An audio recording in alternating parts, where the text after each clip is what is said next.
रस का अर्थ, परिभाषा व उसके अवयव। रस का अर्थ, रस का शाब्दिक अर्थ आनंद है। संस्कृत में वर्णन आया है रस्यते आस्वादते इति रसः, अर्थात जिसका आस्वादन किया जाए वह रस है। किंतु साहित्य शास्त्र में काव्यानंद अथवा काव्यास्वाद के लिए रस शब्द प्रयुक्त होता है। परिभाषा, काव्य को पढ़ने, सुनने अथवा नाटक देखने से सहृदय पाठक, श्रोता अथवा दर्शक को प्राप्त होने वाला विशेष आनंद रस कहलाता है। कहानी, उपन्यास, कविता, नाटक, फिल्म आदि को पढ़ने, सुनने अथवा देखने के क्रम में उसके पात्रों के साथ स्थापित होने वाली आत्मीयता के कारण काव्यानुभूति एवं काव्यानंद व्यक्तिगत संकीर्णता से मुक्त होता है। काव्य का रस सामान्य जीवन में प्राप्त होने वाले आनंद से इसी अर्थ में भिन्न है। आचार्य रामचंद्र शुक्ल ने व्यक्तिगत संकीर्णता से मुक्त अनुभव को हृदय की मुक्तावस्था कहा है।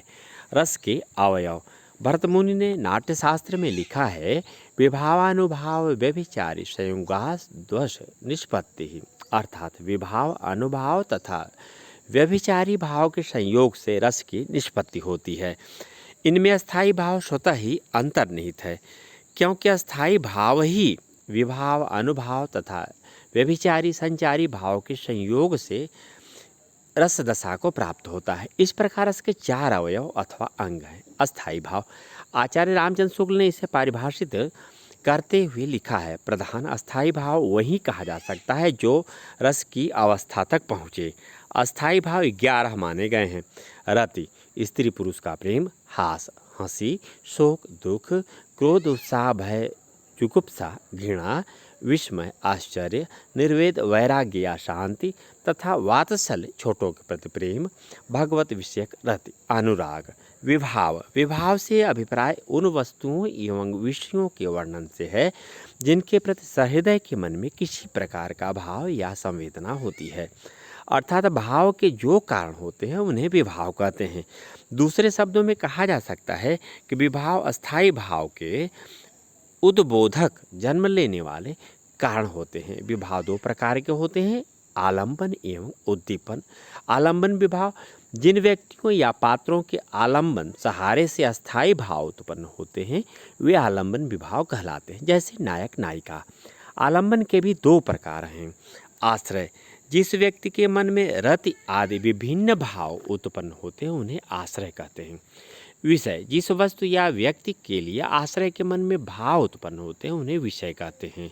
उदाहरण, यदि राम के मन में सीता के प्रति रति का भाव जागृत होता है तो राम आश्रय होंगे और सीता विषय।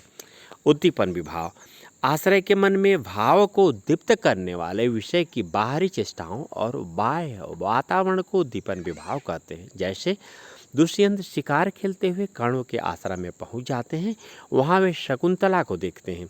शकुंतला को देखकर दुष्यंत के मन में आकर्षण या रति भाव उत्पन्न होता है। उस समय शकुंतला की शारीरिक चेष्टाएं दुष्यंत के मन में रति भाव को और अधिक तीव्र करती हैं। इस प्रकार विषय नायिका शकुंतला की शारीरिक चेष्टाएं तथा अनुकूल वातावरण को उद्दीपन विभाव कहा जाएगा। अनुभाव, आंतरिक मनोभावों को बाहरी प्रकट करने वाली शारीरिक चेष्टा अनुभाव कहलाती हैं। दूसरे शब्दों में कहा जा सकता है कि अनुभाव आश्रय के शारीरिक विकार हैं। अनुभाव चार प्रकार के होते हैं, सात्विक, कायिक, वाचिक एवं आहार्य। सात्विक, जो अनुभाव मन में आए भाव के कारण स्वतः प्रकट हो जाते हैं वे सात्विक हैं। जैसे पसीना आना, रोए खड़े होना, कपकपी लगना, मुंह फीका पड़ना आदि। सामान्यतः 8 प्रकार के सात्विक अनुभाव माने जाते हैं। स्वेद, रोमांच, स्वरभंग, कंप व व्रणता, स्तंभ, अनु और प्रलाप। कायिक, शरीर में होने वाले अनुभाव कायिक हैं। जैसे किसी को पकड़ने के लिए हाथ बढ़ाना, चितवन से अपने प्रेमी को झकना आदि।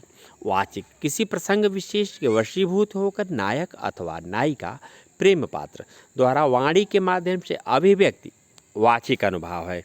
आहार्य, नायक नायिका या अन्य पात्रों के द्वारा वेशभूषा के माध्यम से भाव प्रदर्शित करना आहार्य कहलाता है।